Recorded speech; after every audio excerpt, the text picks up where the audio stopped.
Cockroach જનતા party એટલે કે સીજેપીનું જંતર મંતર પર આજે મંગળવારે 20 કરતાં વધારે દિવસ પછી પણ પ્રદર્શન યથાવત છે। બપોરે 12 વાગ્યા સુધીમાં હજારોની સંખ્યામાં આંદોલનકારીઓ હાજર છે। ત્યાં પોલીસે ગઈકાલે પ્રદર્શનકારીઓ પર લાઠીચાર્જ કર્યો, ટીયર ગેસનો ઉપયોગ કર્યો, અફરાતફરીનો માહોલ સર્જાયો। સંસદ નજીક પ્રદર્શનકારીઓ પહોંચી ગયા અને પછી જેપી નડ્ડાએ કોકરોચ જનતા પાર્ટીના પ્રવક્તાઓ સાથે મુલાકાત કરી। સોનમ વાંગચુકની ભૂખ હડતાલ યથાવત છે। એની સાથે એમને સફદરજંગ હોસ્પિટલમાંથી મેદાંતા હોસ્પિટલમાં શિફ્ટ કરવા માટે હાઈકોર્ટે આદેશ આપ્યો છે। શિક્ષણ મંત્રી ધર્મેન્દ્ર પ્રધાનના રાજીનામાની માંગ વચ્ચે વિપક્ષી સાંસદોએ સરકાર પર આક્રમક રીતે પ્રહાર કર્યા છે। આ સિવાય આટલા બધા સમય પછી પ્રધાનમંત્રી મોદી પેપર લીક પર પહેલીવાર બોલ્યા કે પેપર લીક મામલે રાજનીતિ ન થવી જોઈએ, દોષિતોને કડક સજા મળશે। સવાલ એ છે કે એમની જે મુખ્ય માંગ છે ધર્મેન્દ્ર પ્રધાનનું રાજીનામું, શું ધર્મેન્દ્ર પ્રધાનનું રાજીનામું લઈ લેવાશે કે નહીં લેવાય? શું નેતાઓની મીટિંગમાં નક્કી થયું છે? આ વિષય પર વાત કરીશું। નમસ્કાર, આપની સાથે હું સેજલ।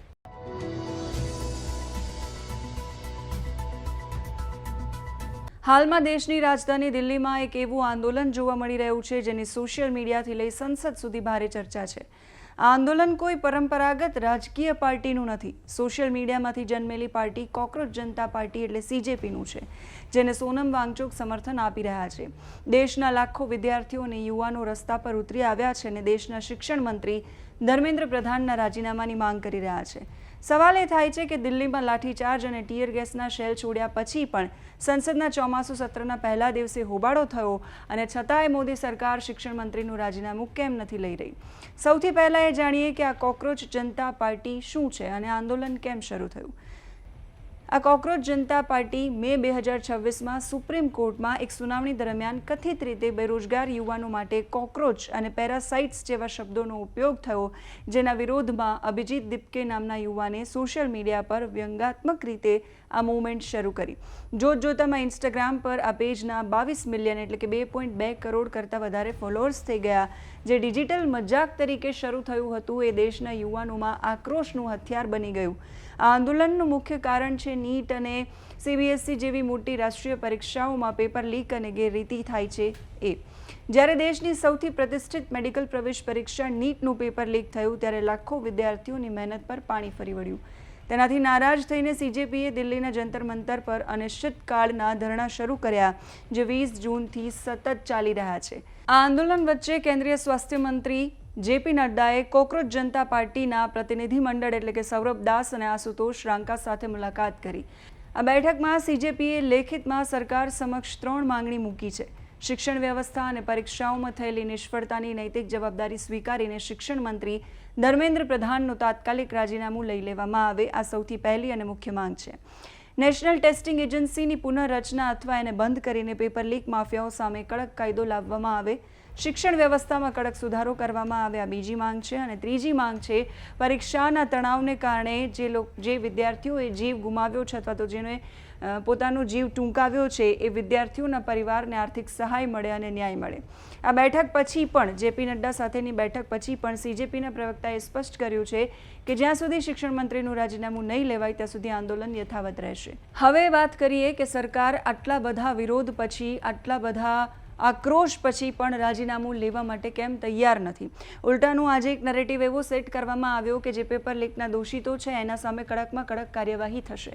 સૌથી પહેલી વાત, દબાણથી સરકાર ઝૂકી ગઈ। આ પ્રકારનો નરેટિવ મોટાભાગે સરકાર ક્યારેય સેટ કરવા નથી ઈચ્છતી અને કરતી પણ નથી।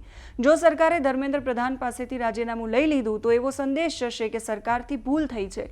મોદી સરકાર કોઈ પણ રીતે એ બતાવવા નથી માંગતી કે એણે કોઈ દબાણ કે આરોપને લીધે એના મંત્રીનું રાજીનામું લીધું અથવા તો સરકાર નબળી દેખાય। એટલે જ આંદોલન અને બેઠકો પછી એક આખો નરેટિવ સેટ કરવામાં આવ્યો અને તમામ મંત્રીઓ સાંસદો એક જ વાત કહી રહ્યા છે કે પ્રધાનમંત્રી મોદીએ કહ્યું છે કે પેપર લીકના દોષિતોને કડકમાં કડક સજા થશે।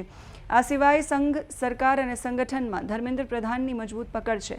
ધર્મેન્દ્ર પ્રધાન ભાજપના કદ્દાવર નેતા અટલ બિહારી વાજપેયીની સરકારમાં મંત્રી રહી ચૂક્યા છે। દેવેન્દ્ર પ્રધાનના પુત્ર છે, નાની ઉંમરથી સંઘ સાથે જોડાયેલા છે। 1983માં અખિલ ભારતીય વિદ્યાર્થી પરિષદમાં સક્રિય થયા, 1998માં ભાજપ સાથે જોડાયા, 2000માં પ્રથમ ચૂંટણી જીતીને ધારાસભ્ય બન્યા, 2004થી કેન્દ્રની રાજનીતિમાં સક્રિય છે, સંસદમાં પહોંચ્યા। મે 2014માં મોદી સરકારના પ્રથમ કાર્યકાળથી જ ધર્મેન્દ્ર પ્રધાન કેબિનેટમાં છે। એટલે સંઘ, સંગઠન અને સરકાર આ ત્રણેયમાં ધર્મેન્દ્ર પ્રધાનની સ્થિતિ મજબૂત છે. ધર્મેન્દ્ર પ્રધાનની છબી મીડિયા અને બાકીની બધી વાતોથી બહુ જ ગંભીર અને લો પ્રોફાઇલ નેતાની છે. ગઈકાલે જ્યારે આ વિરોધ થયો ત્યારે સાંસદ રેણુકા ચૌધરી છે એ ધર્મેન્દ્ર પ્રધાનની બાજુમાં જ ઊભા રહીને એવું કહી રહ્યા હતા કે આ કાયર લોકો છે કે જે બાળકો પર લાઠીચાર્જ કરે છે, અને છતાંય ધર્મેન્દ્ર પ્રધાન કોઈ જ પ્રતિક્રિયા આપ્યા વગર શાંત દેખાઈ રહ્યા હતા. આ જ વિશેષતા એમને ભારતીય જનતા પાર્ટીના હાઈકમાન્ડની વધારે નજીક બનાવે છે. આ સિવાય જ્યારે પ્રોટેસ્ટ શરૂ થયું ત્યારે એવું માનવામાં આવતું હતું કે સોશિયલ મીડિયાથી ઊભી થયેલી પાર્ટી અને આ પ્રોટેસ્ટમાં કોઈ દમ નથી. આંદોલન એની જનતામાં અને રાજનીતિમાં થતી અસરોને માપીને સરકાર નિર્ણયો કરતી હોય છે. આ સિવાય સરકારની દલીલ પણ એવી છે કે જો અધવચ્ચેથી શિક્ષણ મંત્રીનું રાજીનામું લઈ લેવાય તો શિક્ષણ મંત્રાલય અને ચાલી રહેલી તપાસ ખોરવાઈ જાય. સરકાર પેપર લીક માફિયાઓ પર એક્શન લેવાનું આશ્વાસન આપી રહી છે, પણ મંત્રી બદલવા હાલ તૈયાર નથી. જોકે ગઈકાલે સંસદ ભવન પરિસરમાં આવેલી ગૃહમંત્રી અમિત શાહની ઓફિસમાં એક અત્યંત મહત્વપૂર્ણ બેઠક થઈ હતી. આ 3.5 કલાક લાંબી બેઠકમાં નીતિન નવીન, શિક્ષણ મંત્રી ધર્મેન્દ્ર પ્રધાન, જેપી નડ્ડા, કિરણ રિજિજુ અને બીજા મંત્રીઓ હાજર હતા. આ બેઠકમાં એવી ચર્ચા થઈ છે કે દિલ્હીમાં જે પ્રદર્શન થઈ રહ્યું છે એ સરકારની છબી માટે સારું નથી. આ સિવાય દેશની વર્તમાન શૈક્ષણિક પરિસ્થિતિ અને રાષ્ટ્રીય પરીક્ષાઓમાં ચાલી રહેલા ગજગ્રાહની સમીક્ષા કરવામાં આવી છે. મંત્રીઓએ પણ એ સ્પષ્ટતા આપી છે કેન્દ્રીય ગૃહમંત્રીને કે અમે કોઈ પણ કમિટમેન્ટ આંદોલનકારીઓને આપ્યું નથી. આ સાથે આ બેઠકમાં એવો પણ દાવો કરાયો છે કે જે ખરેખર વિદ્યાર્થીઓ છે જે તૈયારી કરે છે એ લોકો અત્યારે પોતાના ક્લાસમાં છે. જે રસ્તા પર આંદોલન કરી રહ્યા છે એ લોકો રાજનૈતિક સ્વાર્થ સહ જોડાયેલા છે.